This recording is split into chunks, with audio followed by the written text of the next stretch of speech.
Alright mga katatay rides, ito yung binili nating air filter. So, yung air filter na gagamitin natin ay galing sa Shopee. Nasa 190 plus yung bili natin yan.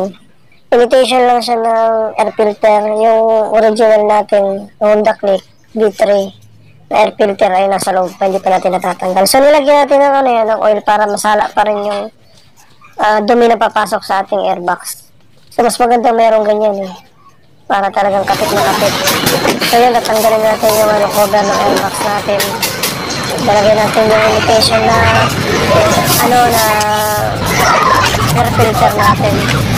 So, first time natin magpalit ng air filter. So, yung nasa loob yan ay original pa rin. Stock pa rin ng Honda Click V3. So, ang presyo ng original ay 380.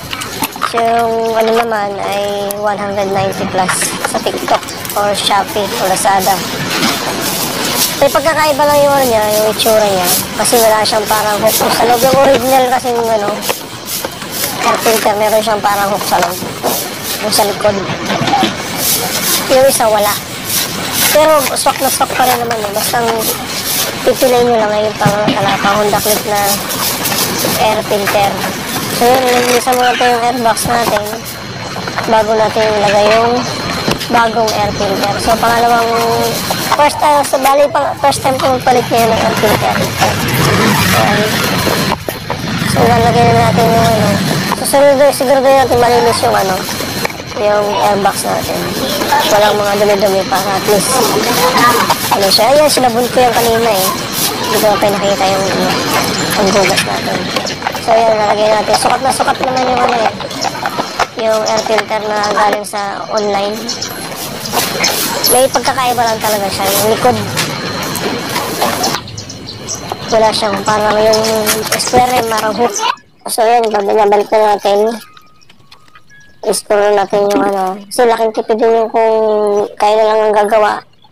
Sayang din yung labor kasi babayad natin. Madali lang naman maglinis ng airbox. So ito yung sobrang dumi Ito nga pala yung odometer na tinakbo natin bago tayo nagpalit ng air filter. Nasa 22K na. So first time natin nagpalit.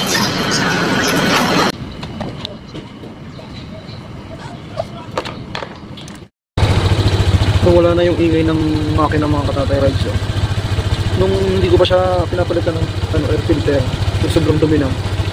Yung tunog niya parang may kumakalansing, kumaganyan siya. Tapos ewan ko lang, malalaman ko to kung mamamatayan ba ako ngayong biyahe ko ngayong araw. So check natin, kasi namamatayan ako kapag nag-preno ako o nasa traffic light. Basta palit ko o basta nagminor ako, namamatay siya. Kasi nga siguro dun sa dumi ng filter, yun kaya mapa-total body na rin tayo nito kasi yung epekto yung sobrang dumi siguro ng filter, air filter. Kaya maingay yung makina minsan. Parang nahihirapan na siguro siya. So ngayon, smooth na yung Hindi gaya ng tunog yan pag yung madumi yung filter. Okay na. Ngayon, subukan natin pag biyahe natin yung araw kung mamamatayan ako. Pag hindi ako namamatayan, so yung air filter nga yung problema natin. Sobrang dumi na. Kasi 22K odo na tayo nagpalit ngayon first time ko lang magpalit ng air filter. Yung una pinalinisan ko lang yung naka 8,000 KOD. So dapat every 4,000 ako magpapalit or magpapalinis ng air filter.